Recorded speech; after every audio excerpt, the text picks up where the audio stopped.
Patriarch Kirill is in a panic. There could have been a terrorist attack on Putin, and the security service let it all slip through.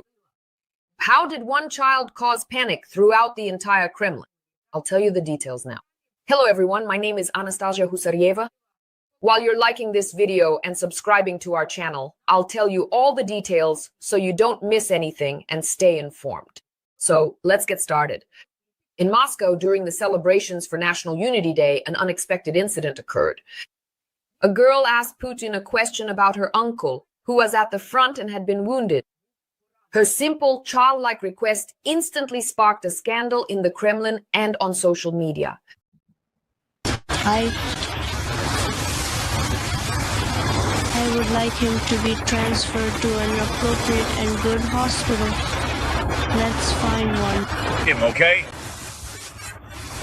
Absolutely. Thank you so much for truly remembering him. A good hospital in Russia? That was exactly the girl's request.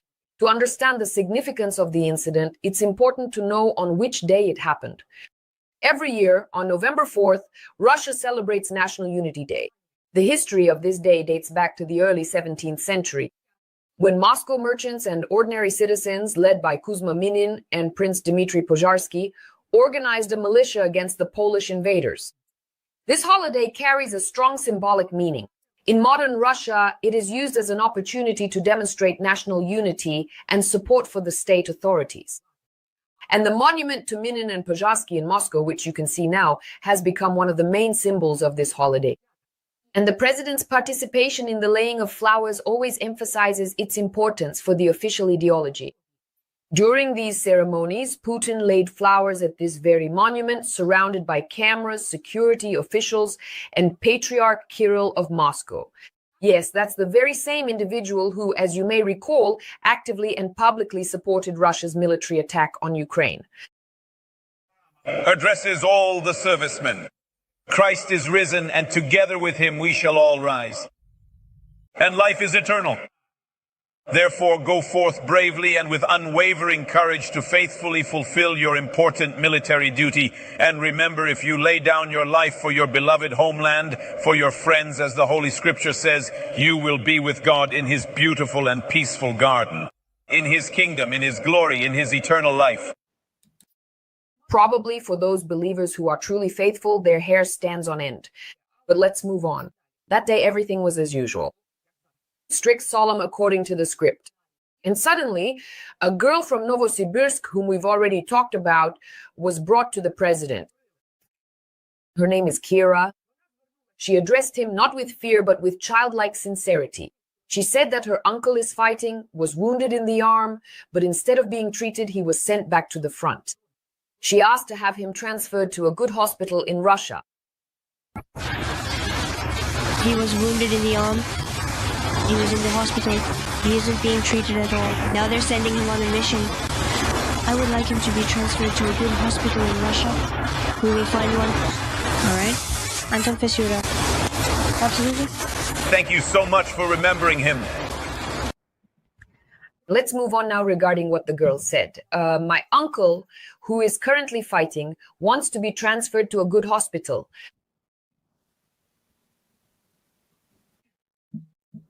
It's simple. No politics, no slogans, just a child's request. Help! Putin, who did not expect such a question, was forced to respond in front of the cameras. He thanked her, said he would find this man, and of course would help. He even praised Kira, saying it was good that she remembered her relative. For the average viewer, this might seem like a simple, humane story. But for the Kremlin and the president's inner circle, it became a serious incident. A child's question, which seemed innocent, exposed what millions remain silent about: the authorities' indifference to their own soldiers. Just a few hours after this moment, a scandal began. Not because of the wounded soldier, not because of the army's inaction, but because this girl was able to approach Putin at all. According to reports from Russian Telegram channels, Patriarch Kirill was outraged. He did not like that an unknown child was allowed near them. I quote a source close to the church. Our primate is outraged. The security allowed an unknown child to approach the president and the patriarch. What if it had been a bomb or an assassination attempt? That's exactly what he said, a bomb. Just imagine a clergyman who should be speaking about mercy, about love, about faith, is afraid of a child. Now, every frame where Moscow Patriarch Kirill talks about faith, about strength, about spirituality, looks like a farce. And every speech by Putin about the courage of soldiers sounds hollow. Because one little girl reminded him that courage is not about sitting at a long table, but about having the heart to speak the truth. And this is where things get most interesting. Because this incident is not just a minor episode, it's a symbol of how deeply they live in fear. The current Russian authorities, they are afraid of their own people. They are afraid of the truth. They are even afraid of children. And so when a child asks a question, it's like a mirror in which the entire Kremlin sees itself, forcing the authorities not just to blush, but to tremble, to become aware of their own lies and fear. And in this sense, a child becomes more important than any protest or demonstration. Why aren't the wounded being treated? The little girl asks. And translated into adult language, this means, why are you lying that everything is fine? Why are you sending people to their deaths? And here is the reaction. Instead of saying, well done, girl, for caring, high-ranking officials start looking for someone to blame. Who let her get close? Where was the security? What if it was a provocation? Even the security service is forced to make excuses. Everything was under control. Even a child's question for them is under control. Under control. It's also interesting that after this incident, many Russians on social media started discussing not the girl's words, but actually the behavior of the security. As if the main threat isn't the war, not corruption, not the indifference of the system, but little Kira, who dared to ask about her uncle. If you dig even deeper, this story reveals another important thing. Putin tries to show that everything is under control, that the people support him, that he is the father of the nation. But then a little girl appears, and in just a few seconds, this image falls apart. Because people see not a leader, but an ordinary official who doesn't know how to answer a child, because every word he says sounds fake. And most importantly, this story shows that even children already see the lies. They see that the heroic stories about the front don't match what's really happening. They see that soldiers aren't being treated, that they're being thrown back into hell because the system doesn't see them as people. And here you can see the very essence of the Russian regime. Where a normal state would see an opportunity to help, Russians see a conspiracy. Where a person shows compassion, Russians see a threat. Where a child simply asks for justice, Russians see a potential terrorist attack. This is a country where honesty is dangerous. Where even children can fall under suspicion if they say something wrong. For example, we can mention the arrest of the street singer, 18-year-old Diana Loginova, who a month ago was singing songs in the center of St. Petersburg that the Russian authorities had added to the list of banned materials as extremist content. The girl, together with her band Stop Time, performed Monetoshka's song called You're a Soldier and I'm a Poet, which isn't even officially available for listening yet, as well as Noise MC's song Cooperative Libidinous Lakes. In particular, the ballet Libidinous Lakes was traditionally associated with the collapse of the USSR, when it was broadcast on television against the backdrop of social and political chaos, becoming a symbol of the Union's downfall. Currently, Russian youth perceive the song's lyrics as a metaphor for the collapse of Putin's regime. And here it should be added that the very next day, the police detained Diana and took her to one of the police stations in St. Petersburg, leaving her there for the entire night. Several groups of law enforcement officers were on duty near the station. Apparently, the 18-year-old street singer was scarier than any supercriminal since she was guarded like that by such a huge number of law enforcement officers. Later, according to Russian sources, it became known that she was sentenced to 13 days of arrest. After the young singer's arrest, a wave of support began in Russia. Rallies in her defense took place in various cities, including Moscow and Novosibirsk. There were solo pickets, and in St. Petersburg, posters appeared demanding the release of the band's members. In Perm, a solidarity concert was held, and in Saratov, street musicians played a song by the Russian singer Monetokka. Moreover, Monetochka herself supported the arrested street musicians by reciting a poem during her performance in Valencia, Spain. You make an evil face, but you're actually afraid of guitars and singers. You're scared of ink, canvases, watercolors, and love, of anyone who's even a little bit brave. You're afraid of so many things that it's actually easier for me to say what you're not afraid of. You're afraid of poetry, you're afraid of love, of funeral flowers, of your own reflection, of kisses in the subway shamelessly on display, of smiling mouths and wide open eyes. You're equally terrified of me and of Carrier, and you bare your teeth in fear. You're afraid of golden, girlish curls, of the shimmering voices of the young. You're afraid of our burning hearts because they melt the lead in steel. And like birds, our songs fly to those who are kind, who are brave, and who are honest. This case shows that even a single act or a child's question, as in Kira's case, can potentially spark a wave of civic response. From mass rallies and protests by the relatives of those on the front lines to individual acts of solidarity, or it might not spark anything at all. It all depends on how a society that has lived under fear and propaganda for so long will respond to a simple, honest truth. But let's get back to the girl Kira. The video of the conversation was published by journalist Pavlo Zarubin, a Kremlin journalist, but soon the segment with Kira's request disappeared from the video. Of course, the official Russian media are trying to pretend that nothing happened. They presented it as a touching moment when the president spoke with a child. Not a word about the scandal, not a word about Patriarch Kirill's reaction, but the internet remembers everything.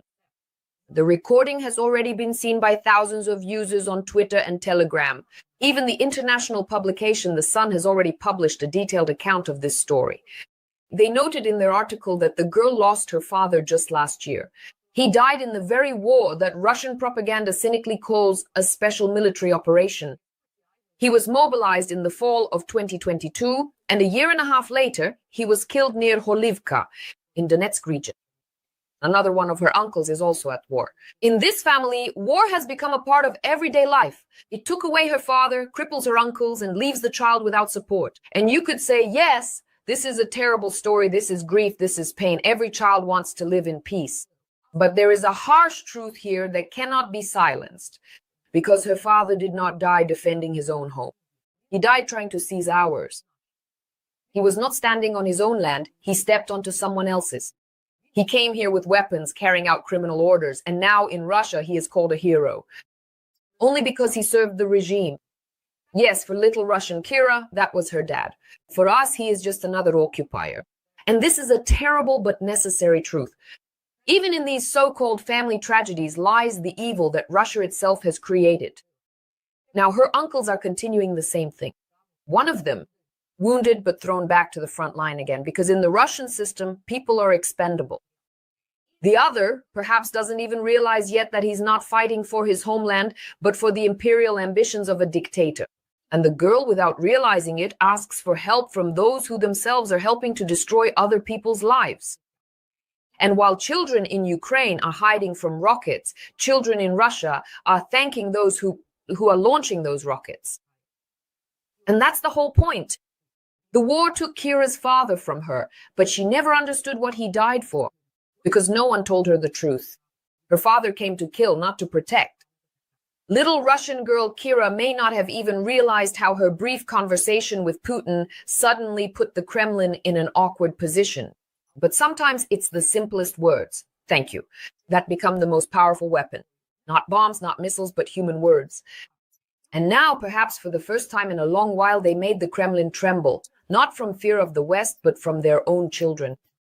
So no matter how much they try to hide it, the truth has already come to light. And when there are many such questions, then no amount of security, no patriarchs, and no propagandists will be able to help. Because fear of a child is no longer strength. It's a sentence. So write in the comments how much longer you think the Putin regime has left. We will definitely read them. Don't forget to like and support us by subscribing. That's also very important. And we'll see you in the next broadcasts. My name is Anastasia Husaryova. Take care of yourselves and wash your hands with soap. Bye-bye, everyone.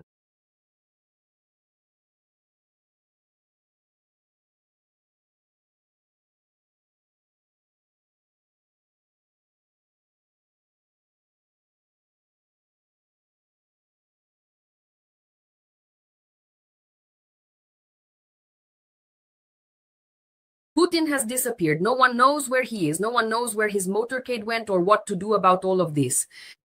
Hello, my name is Anastasia Husaryova, and while you subscribe to our channel, like, and leave comments, I'll tell you the details. Of course, Putin hasn't disappeared entirely, as we all might wish, but rather has vanished from reality. Investigative journalists have managed to uncover large-scale concealment of Putin's actual movements. Moreover, they found out how many offices he has, how he moves around, and whom and how he tries to deceive. And most importantly, what Putin is afraid of. Now, I'll tell you all the details, and from you, as I already mentioned, I'll be expecting likes and your support. So, Putin, the Russian dictator, governs Russia not from a single office, but from at least 3 absolutely identical rooms. They are located in different regions of Russia, as confirmed by American and Ukrainian investigative journalists who discovered exact duplications of the interiors and unnatural simultaneous appearances of officials in different places. For example, this was reported by the BBC. They refer to data from the investigative project Systema, and now I'll tell you what they managed to find out. Each of the offices is an exact replica of another. The placement of pens and pencils on the desk with the double-headed eagle, the choice of furniture, the lighting, and even the order of books on the shelves. The windowless rooms create the illusion of Putin's presence in any corner of the country and make it impossible to guess his true and actual location. Here, for example, in this picture, you can see that with the arrows, journalists, after analyzing various videos, pointed out inconsistencies that do not match up and allow the conclusion that these are different offices, but ones that were made to look very much like the same office. So in order to confuse even those closest to him, the Kremlin sometimes sends out empty motorcades and decoy planes, as if the president is really traveling from one place to another, while in reality, the real Putin is sitting in one of these 3 bunkers connected via encrypted communication, issuing orders to the military and managing domestic policy. The computers in the offices are completely disconnected from the internet, and this informational cocoon allows the dictator to control the flow of information around him and make decisions in total isolation. And of course, things aren't so simple when it comes to Putin's appearances on television. It turned out that some of his appearances are actually pre-recorded events that the Kremlin presents as live. Such videos are referred to as canned goods in the media environment. They are released on days when the president does not actually appear in public, while the officials who participated in the recordings attend other events on the same day to conceal this deception. They are instructed to dress exactly as they did on the day of the meeting with Putin. So, during the recording of this canned footage, they try to recreate the same look, but it's not always possible to replicate it perfectly. Journalists have noticed numerous details that give away these very canned segments. For example, in one of these recordings, the head of the Agency for Strategic Initiatives, Bulavka, appears. In a black jacket with gold buttons, but at actual events on the same day, she was wearing different accessories. The same applied to other high-ranking officials and to Putin himself. The shifting positions of pens and books on the table revealed that the video had been recorded much earlier.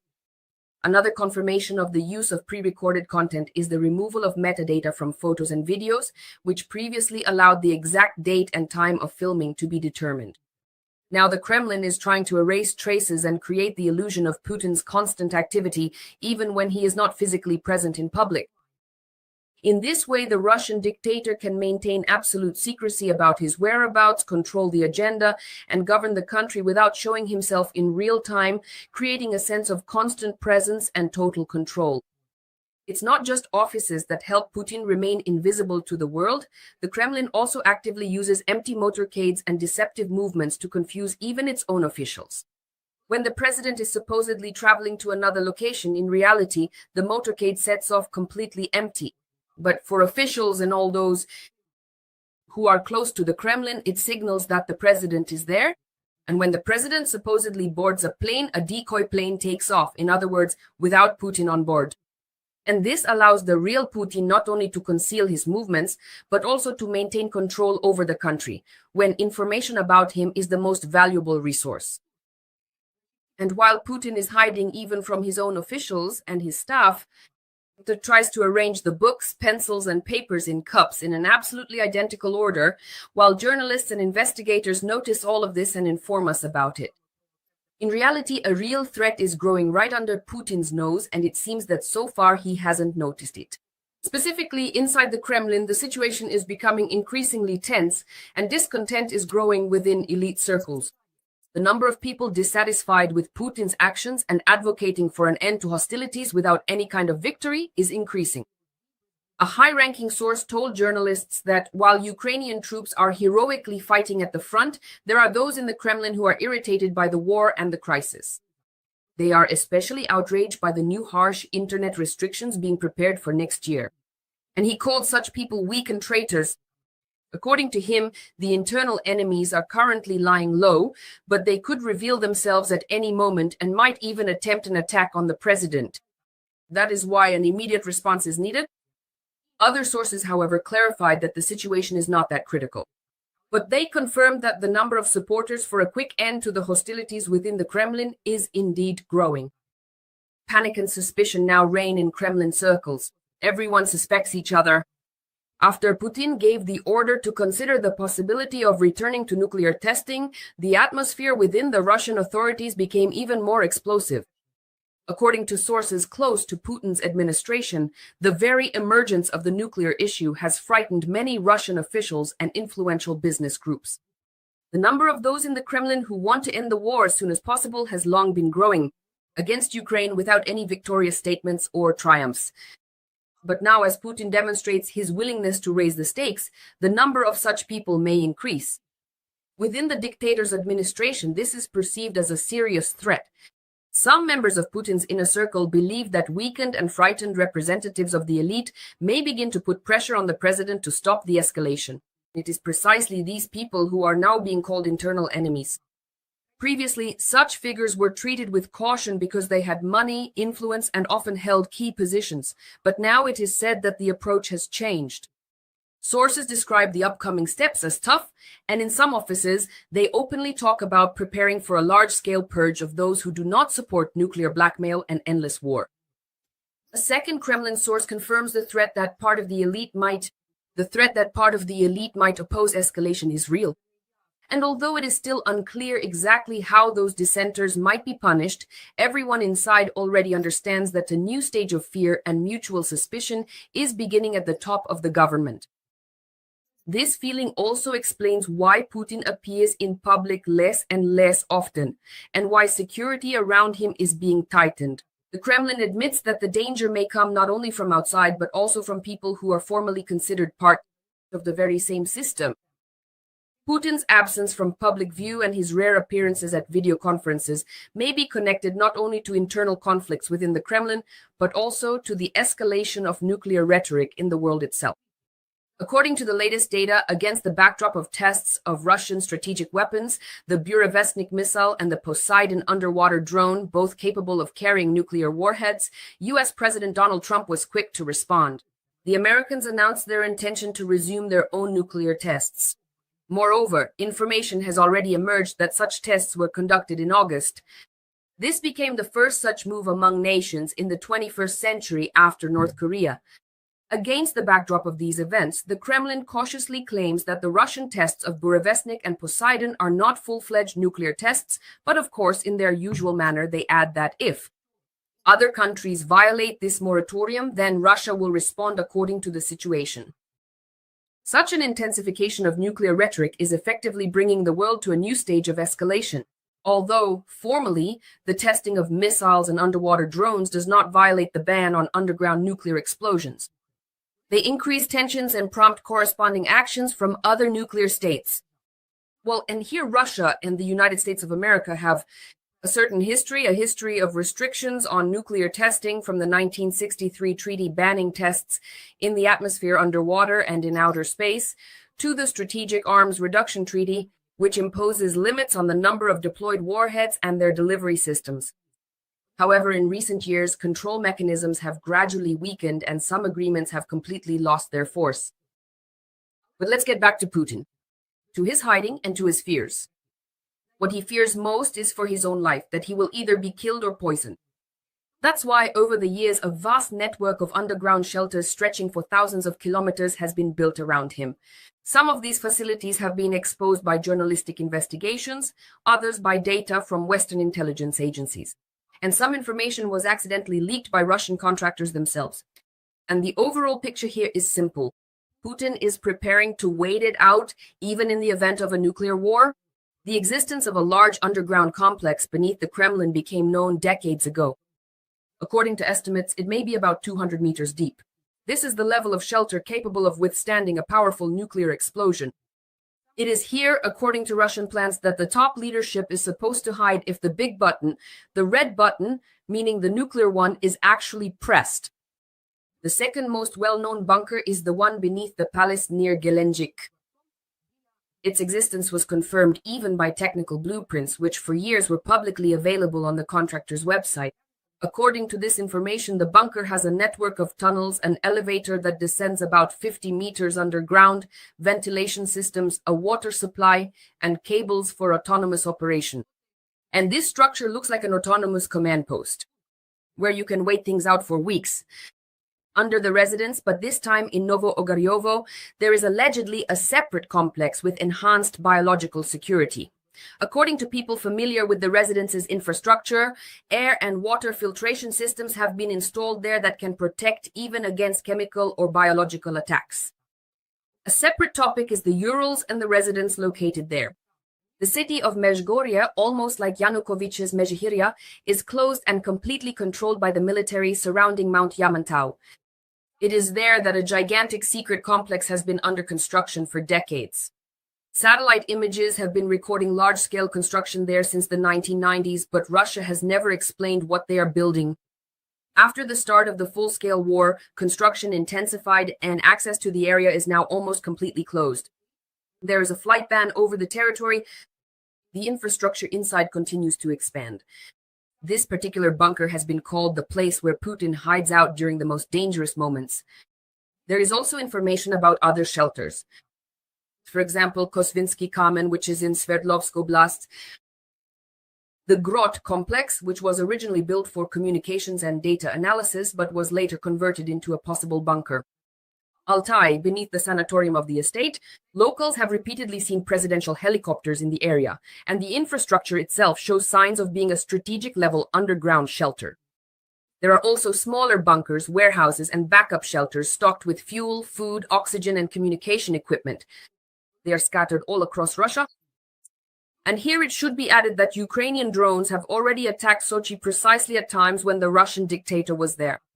And this is not speculation, but information that has been reported by Russian media themselves. Thank you. They will no longer be able to hide it.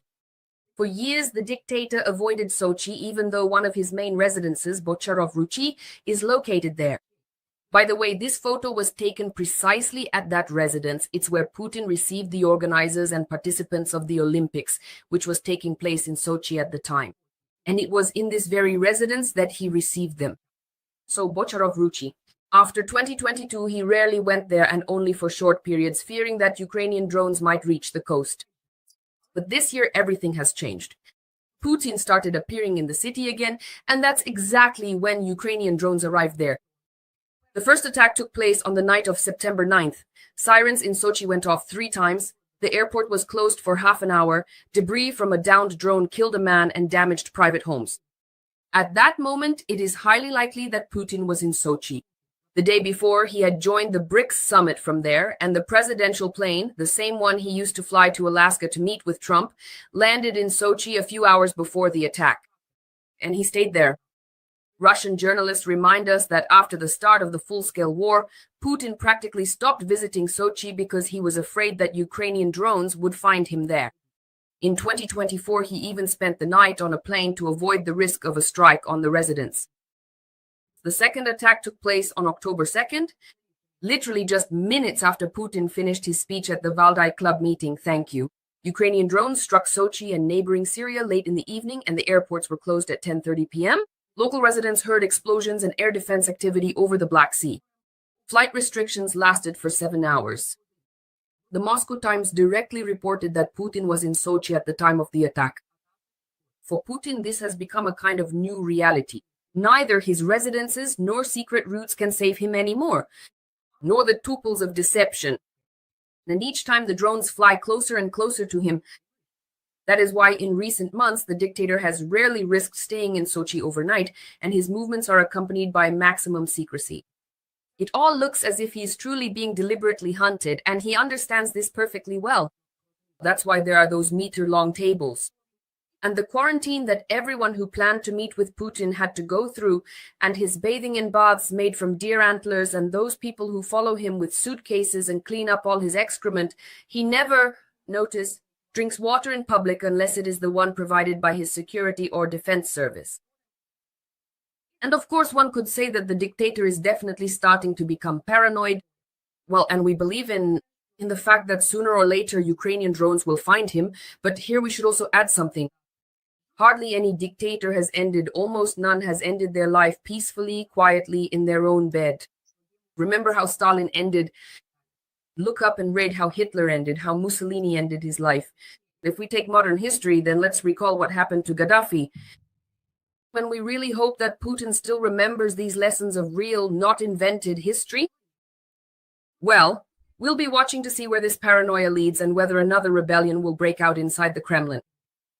Like, subscribe, and see you in the next broadcasts. My name is Anastasia Husaryova. Take care of yourselves and wash your hands with soap.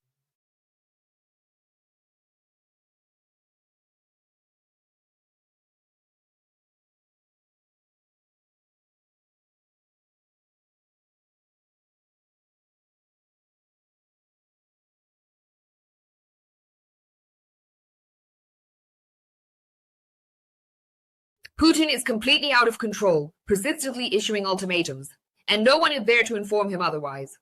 This is because the last remaining voices within the Kremlin who were able to criticize Putin's decisions have now completely disappeared. Hello there, my name is Anastasia Husaryova. I invite you to subscribe to our channel and give this video a like, and I will share all the details of what's unfolding between the Kremlin factions, what you should anticipate from the supposed peace plan, and how everything will ultimately conclude. So, as is customary, let's proceed in due order. In the early autumn of this year, Dmitry Kozak, a long-serving associate of the Russian dictator Putin, discreetly stepped down from his position as deputy head of the presidential administration. However, prior to his resignation, he not only drafted an official letter of resignation, but also penned a personal letter to Putin, according to various sources, in which he severely condemned Russia's attack on Ukraine.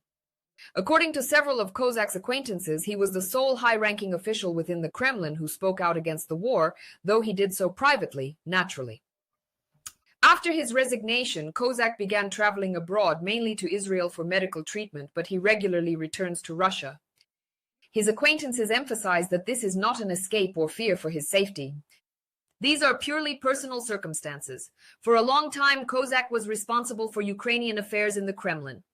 Born in the Kirovohrad region, he pursued his education in Leningrad, and from the 1990s onward, he collaborated with Putin as part of the team led by Anatoly Sobchak, the former mayor of St. Petersburg. Well, that's actually where he and Putin crossed paths. After Putin assumed power, Kozak progressed through nearly all customary career stages for a bureaucrat, minister, permanent representative in the Caucasus, deputy prime minister, and deputy head of the presidential administration. And prior to the full-scale invasion, he managed communications with the leadership of the self-proclaimed LPR and DPR, and was present at the Security Council session on February 21, 2022, where the question of recognizing these pseudo-republics was addressed. And during the confidential segment of this meeting, he, despite his pro-Russian leanings, voiced opposition to the conflict's escalation with Ukraine and cautioned about the war's catastrophic consequences, including staunch Ukrainian resistance. This version was further corroborated by reports from such esteemed publications as Reuters and the New York Times. After this, Kozak was effectively removed from his responsibilities concerning Ukrainian affairs. He was allowed to keep his office and his title, but he no longer had any real work. The Kremlin entrusted Sergei Kiriyenko with the responsibility of overseeing the other nearby regions in the near abroad. Incidentally, he is also referred to as the curator overseeing the Kremlin's media sector. Various theories regarding Kozak's future emerged in the media, but following his September resignation, Kozak did not secure any new appointment. It is also noteworthy that several experts pointed out that Kozak was among the select few individuals who maintained direct access to Putin. He had direct access to Putin's office, could enter without needing a prior appointment, spoke with him informally, and often simply called him Volodya by his first name. Furthermore, Putin even paid attention to his advice. But naturally, this all happened before Kozak began to voice his criticism of Russia's attack on Ukraine. And here I must immediately state that naturally Kozak's pro-Ukrainian perspectives, or even his Ukrainian birthplace, did not hold a pivotal influence in this situation.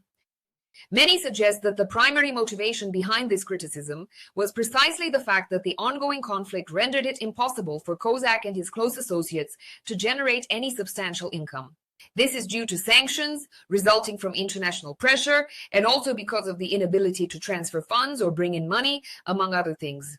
Yet, despite that, Kozak was ultimately dismissed from his position. So, let's proceed. Let's examine the current situation. Putin persists in articulating his ultimatums without cease. Putin asserts that Russia will cease military operations against Ukraine only once its armed forces withdraw from all of the Donbas territories, specifically the country's armed forces, which are currently held by the Ukrainian army. If they refuse to leave, Russia will achieve it by force. So stated the Russian dictator at a recent press conference in Kyrgyzstan. Putin further stated that Moscow purportedly desires to engage in discussions with Kyiv, though currently this is not legally feasible. He reiterated the propagandist argument that only Ukraine's Verkhovna Rada has the authority to prolong its mandate during a state of martial law, not President Zelensky. And he called signing documents with the Ukrainian leadership pointless, criticizing their supposed refusal to hold elections. Nevertheless, it's quite curious, my apologies, it's highly peculiar that such critiques or claims originate from Putin, a leader who has governed for more than 25 years and whose electoral processes were not recognized by the global community as having been conducted democratically. And it's important to note that Putin has eliminated all his rivals, either by killing them, expelling them from the country, or imprisoning them. And indeed, all those who stood in opposition to Putin were essentially just technical candidates. Therefore, to hear such accusations about elections originating from him, you must agree, seems quite peculiar. However, let's delve into the matter of the president's legitimacy, as the Ukrainian president's legitimacy has, for a considerable period now, truly been a persistent annoyance for Putin. To clarify matters completely, President Volodymyr Zelensky's legitimate 5-year term of office formally concluded on the 20th of May, 2024. Nevertheless, the conduct of presidential elections as well as parliamentary elections for the Verkhovna Rada and local self-government bodies is explicitly prohibited by Article 19 during the duration of martial law. I will now proceed to demonstrate this to you. Regarding the legal regime of martial law, the Constitution of Ukraine neither prohibits elections during this period nor explicitly requires them to take place. Furthermore, Article 108 of Ukraine's Constitution, which is currently displayed on your screens and available for your review, specifies that the President shall continue to perform their responsibilities until the inauguration of a successor head of state.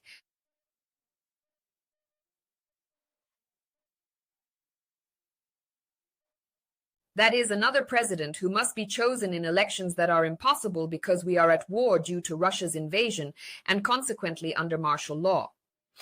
Additionally, the Constitution of Ukraine explicitly prohibits the president from independently making decisions regarding territorial changes.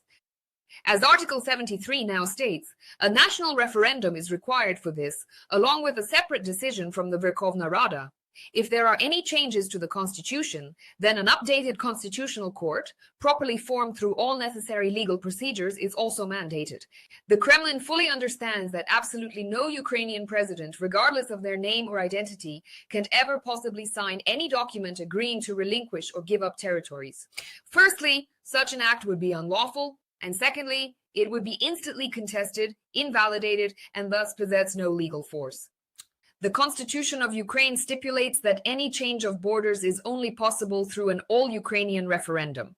A Verkhovna Rada decision is also needed. It's a lengthy, complex, and politically unrealistic process, especially during wartime. Thus, Putin's ultimatum is not merely unacceptable from the outset, but rather overtly structured in such a way that Ukraine cannot possibly comply with it. In the meantime, Dmitry Peskov, Putin's press secretary, called for patience and cautioned against overstating the significance of ongoing talks regarding the proposed American peace plan. That's precisely what he conveyed to Russian propagandists, who had intimated that the parties were reportedly nearer than ever to finalizing an agreement. Peskov emphasized that there are no grounds to talk about a quick end to the war. In his opinion, both claims of a breakthrough in diplomacy and hints of a quick peace agreement are premature. The Kremlin, as usual, skirts specifics and keeps its options open for maneuvering, constantly reiterating that we simply must bide our time. Peskov also reacted separately to reports concerning phone conversations between Russian representatives, specifically Yuri Ushakov, and Donald Trump's special representative Steve Witkoff, or more accurately, the leaks of those discussions that came to light. And in these, conversations they were talking just like old friends. Furthermore, the latter, Witkoff, highly praised Putin and even offered advice on the specific approach the Russian dictator should take when conversing with Trump, ensuring the latter's contentment. He also advised Moscow on the best time to call Trump, preferably before his meeting with Zelensky, to get the American president in the right frame of mind. Witkoff additionally suggested that Ushakov devise a peace plan, following the example of what was accomplished in The Hague, a plan Trump had championed in the Middle East. The idea was simple. Moscow supposedly plants the idea of a peace plan with Trump. Trump approves it. Then both sides say they are moving towards peace. Meanwhile, the real Ukrainian concessions could remain on the Kremlin's table. Peskov insisted that the significance of these phone conversations should not be exaggerated, adding that supposedly there will be forces in various countries trying to derail any peace initiatives. Using such rhetoric, the Kremlin consistently deflects culpability from itself, redirecting accountability onto these external, self-proclaimed saboteurs. Concurrently, NBC News reported that U.S. Army Secretary Christine Wormuth allegedly warned the Ukrainian side that defeat was inevitable while promoting an early version of a peace plan. Journalists highlight that such rhetoric is likely more a manifestation of deep-seated disagreements among various factions within the White House concerning the precise manner in which this ongoing conflict should ultimately conclude. So, as you've gathered, Putin continues to issue ultimatums, conditions that are basically impossible to meet, and that Ukraine will not accept. Well, that is precisely the reason they are emerging. His declarations, suggesting either a voluntary withdrawal of the armed forces from the territory or Russia's forceful intervention, constitute an ultimatum that purposefully eliminates any possibility for future talks or concessions. Thus, the Kremlin is constructing a trap, presenting an ultimatum that Ukraine is physically and legally unable to meet. Subsequently, it attributes the non-fulfillment to Kyiv, holding us accountable for a supposed unwillingness to achieve peace. This provides the illusion of Putin being open to talks, while concurrently enabling Moscow to prolong the conflict as it sees fit, and naturally to buy time. The demands Putin presents intentionally surpass any truly realistic and achievable conditions for a settlement, rendering a conventional resolution almost unattainable. The ultimatum itself serves not as a proposal to end military actions, but as a tool to prolong the conflict. It allows the Kremlin to legitimize its aggressive actions, shift responsibility for the continuation of the war to the Ukrainian side, and simultaneously advance maximalist territorial claims. In reality, Moscow utterly lacks any desire for peace. Instead, it constructs a mere illusion of a negotiation process, setting forth conditions that are impossible to meet, thus guaranteeing itself prolonged escalation without risking a true counter-response. A number of experts are of the same opinion. They assess the situation as Putin having no incentive whatsoever to reconsider his goals. For instance, politician and political scientist Tatiana Stanovaya observes that Putin feels more confident than he ever has concerning the battlefield situation. She holds the belief that he is convinced he can patiently await Kyiv to acknowledge its inability to triumph and consequently be compelled to engage in negotiations on Russia's conditions. In his turn, Boris Bondarev, an ex-staffer from Russia's UN mission, speculates that the Kremlin, based on his assessment, will probably reject even an updated peace plan. If the initial draft, comprising 28 points, was not entirely agreeable to Putin, then this new iteration appears even less favorable. He anticipates that the next round of talks might conclude similarly to prior ones, failing because of fundamental disagreements between the involved parties. In conclusion, we can say this: the Kremlin's position remains as rigid as possible. The dictator is demanding that Ukraine meet conditions that are currently physically and legally impossible to fulfill. This is a direct indication that there will be no quick end to the war. Regrettably, the ongoing negotiation process between the United States and its allies has not yet altered this particular strategy. Amid these statements, the position of the President of the United States of America, Donald Trump, was also heard. He revealed that the original peace plan contained 28 distinct provisions. However, its overall scope was later reduced, making it more streamlined and harmonious. Of course, the most challenging issues persist, specifically concerning territories and the demarcation line. Trump simply explained a border can't pass through a house or a highway. So the parties are trying to find realistic options. Additionally, according to Trump, the front is advancing in a single direction, and within a few months, Russia might forcibly capture even more territory. Thus, following his rationale, it would be wise to halt at this moment. When posed with the rhetorical question by journalists about whether Ukraine should endure the loss of an additional 50 to 60,000 people, Trump subtly suggested it would be more advantageous to consent to the proposal without delay. Regarding Ukraine's security guarantees, Donald Trump stated that European nations should take on the primary role in this matter. According to him, Europe itself ought to be significantly involved, as it holds the strongest vested interest in seeing the conflict come to an end. But Zelensky cannot agree to this, and it's not about political will or unwillingness to negotiate. He physically lacks such authority, and that is precisely why Putin's ultimatums appear not as an authentic peace offering, but as a purposely unachievable condition, solely designed to keep the war going. This is definitely not the quick end to the war that Trump talked about when promising a swift deal. Rather, these terms render the war's conclusion legally unattainable, thereby postponing any prospect of peace indefinitely. And at this precise juncture, it becomes abundantly clear that the discourse has long ceased to be about seeking a compromise, but rather about Russia's intentional strategy of protracting the conflict. This leads to the crucial question: can the European nations, in conjunction with Ukraine, effectively reach out to the United States and exert sufficient pressure on Putin to modify the conditions of this proposed plan to benefit Ukraine? And with the aim that Putin would cease presenting ultimatums and terrifying the entire world, either with the prospect of a third world war or a nuclear conflict. Currently, our negotiators have traveled to the United States of America. We will wait to see what results they bring, and we will closely observe the Kremlin's reaction to this peace plan.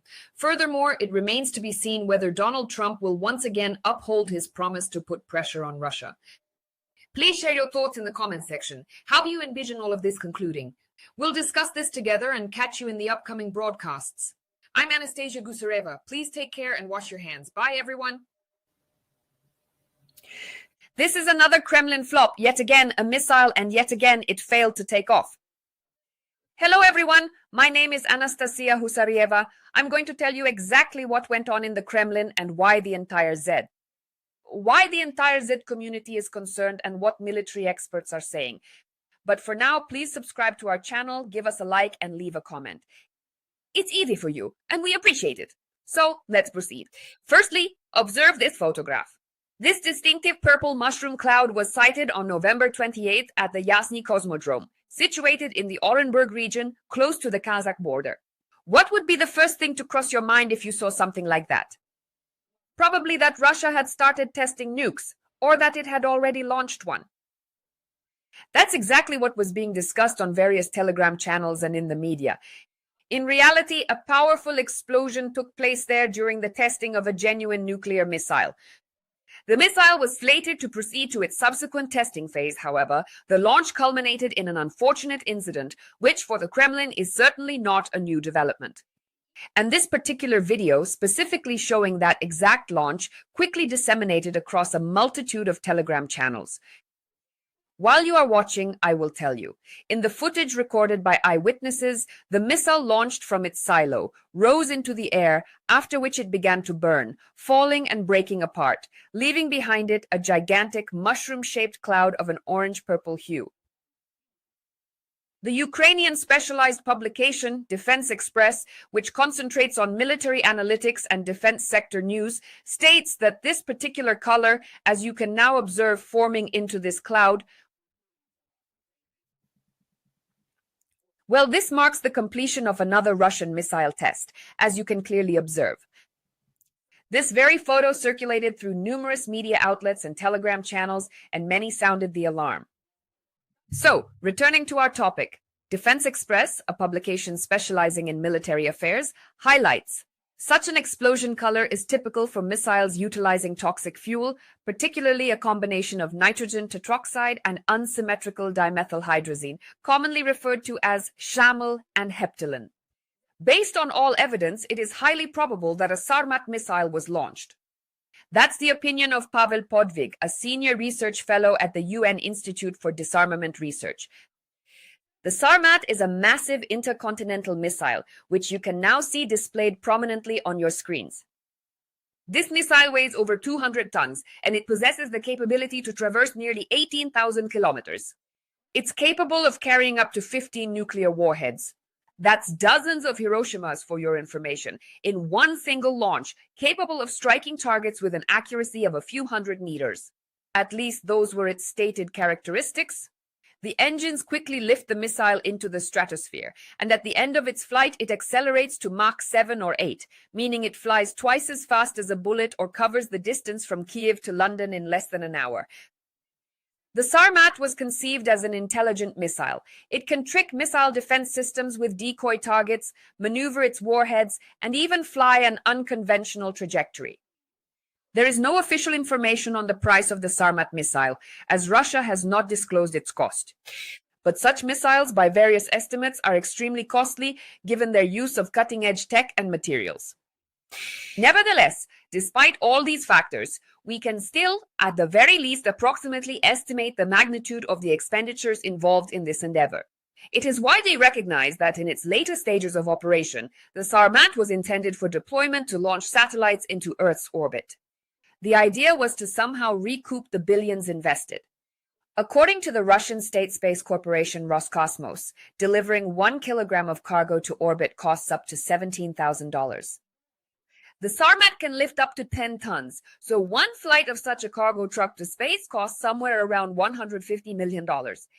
Even if we dismiss the extravagant advertising, the opulent presentations, the salaries of Rogozin and his associates, and all sorts of peculiar expenses, it still amounts to roughly 100 million per missile. It's a very rough estimate, but you can get an idea of the scale. Since 2013, Russia has been developing these multi-million-dollar missiles to replace outdated Soviet-era land-based missiles. Dictator Putin promised that the Sarmat would be delivered to the troops back in 2020. However, it failed to perform as intended. Moreover, it was poised to be the main symbol of Russia's nuclear might.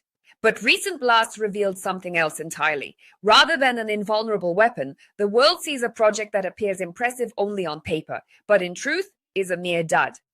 The previous failed attempt was last year. That was in September of 2024. The heavy intercontinental ballistic missile exploded right in its missile silo at the test site in the city of Plesetsk. That happened in the Arkhangelsk region. Consequently, the entire missile shaft and the testing complex were obliterated, leaving behind only an enormous crater. At that time, satellite images plainly showed the complete destruction of the test silo, and here is one such image for reference. Furthermore, military analysts were ultimately unable to precisely pinpoint the exact cause of that particular incident. There was, of course, quite a lot of discussion surrounding this matter, as is typical. Russia's Ministry of Defense offered no official comments on the incident, which was hardly unexpected. Apparently, after another failure, the Russians decided that the only more or less suitable place left for Sarmat launches was the Cosmodrome in the Orenburg region on the border with Kazakhstan. That's exactly right, you heard correctly. The Sarmat missile's successful launch last year wasn't the first blunder for the Russians. And not even the second, as you might realize. But the first true fiasco actually occurred in February of 2023, precisely during the visit of the then President of the United States, Joe Biden, to Kiev. Incidentally, here's one of those photographs. Was captured during that visit. U.S. officials reported the missile's flight was unsuccessful despite Moscow's prior notification to the U.S. via international channels to prevent conflict. This incident showed that even advanced next-generation missiles can produce unpredictable results, and the Sarmat's reliability still needs to be verified. However, there was one and only one supposedly real victory for this missile. In spring 2022, the Sarmat made its first complete flight from Plesetsk Cosmodrome to Kamchatka, striking a training target over 5,000 kilometers away. Then the missile confirmed its range and accuracy, just as Putin announced in 2018.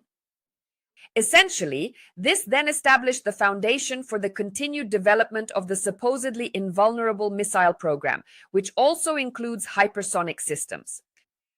Behold, one of these is the Kinzhal and also the Avangard system, which is currently displayed before your very eyes on your screens. You can examine it in detail. Russia is currently deploying them in real combat operations, and we are well aware of this from direct experience. However, following that singular successful flight, the Sarmat missile was never again able to demonstrate its reliability. So it's more of a fluke than systematic work. All subsequent launches ended in explosions and failures.